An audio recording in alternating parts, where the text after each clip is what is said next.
এনসিপির প্রার্থী নাসিরউদ্দিন পাটোয়ারির উপর হামলার প্রতিবাদে শান্তিনগর মোড়ে বিক্ষোভ মিছিলে করতে জড়ো হয়েছেন নেতাকর্মীরা। সেখান থেকে যুক্ত হচ্ছেন ফরহাদ বিন নূর। ফরহাদ, জানাবেন যে বিক্ষোভ মিছিল কি শুরু হয়েছে কিনা, আর এই ব্যাপারে এনসিপি নির্বাচন কমিশনে অভিযোগ জানাবে কিনা?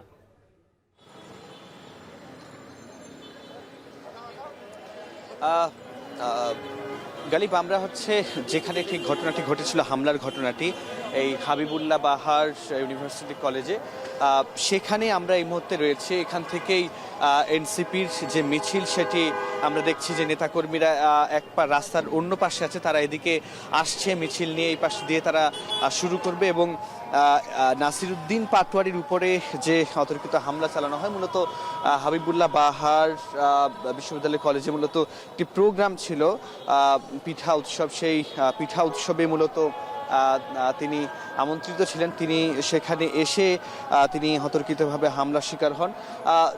এনসিপির পক্ষ থেকে নাহিদ ইসলাম তারা ব্রিফ করেছিলেন, তাদের অভিযোগ এগুলো যে প্রতিপক্ষ যে বিএনপির যিনি প্রার্থী তার লোকজন এসব করেছে বলেই কিন্তু এনসিপির পক্ষ থেকে অভিযোগ তোলা হয়েছে।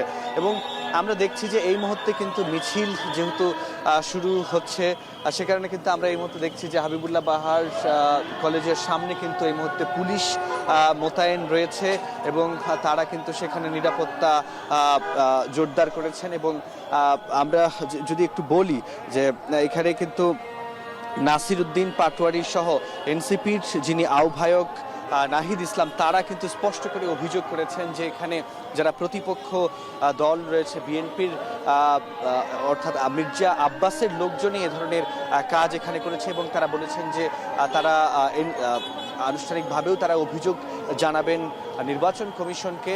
এবং তো এই ছিল আমার কাছে সবশেষ তথ্য। গালিব।